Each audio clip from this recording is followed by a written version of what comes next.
बेकायदेशीर जमावाचा पोलिसांवर हल्ला व दगडफेक, 3 पोलीस जखमी, 200 जणांवर गुन्हा दाखल तर 9 आरोपी अटकेत। पुसद येथे एका विशिष्ट समाजाच्या बेकायदेशीर जमावाने प्रक्षोभक नारेबाजी करीत चेतावणी देत पोलीस स्टेशनवर चालून आले।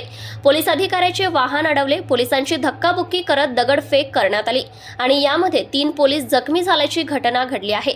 गणेश विसर्जनाच्या पूर्वसंध्येला झालेल्या या घटनेनंतर 200 आरोपींवर गुन्हे दाखल करून 9 आरोपींना अटक करण्याची कामगिरी पुसद शहर पोलिसांनी केली आहे।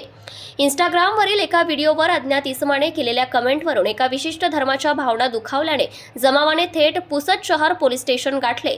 200 जणांच्या बेकायदेशीर जमाव हा मोटरसायकलने डबल आणि ट्रिपल सीट घेऊन पोलीस स्टेशनवर धडकला।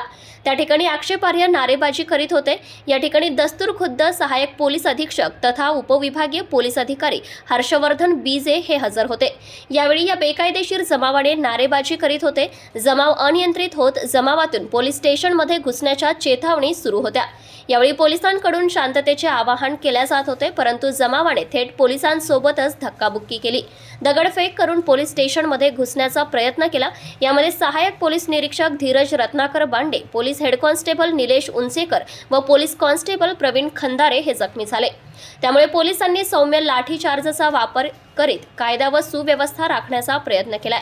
काल 17 सप्टेंबर 2024 रोजी रात्री 9 वाजताच्या दरम्यान झालेल्या या घटनेसंबंधी सहाय्यक पोलीस निरीक्षक धीरज रत्नाकर बांडे यांच्या तक्रारीवरून 200 आरोपितांवर भारतीय न्याय संहिता व महाराष्ट्र पोलीस अधिनियमाचे विविध कलमान्वये गुन्हे दाखल केलेले आहे।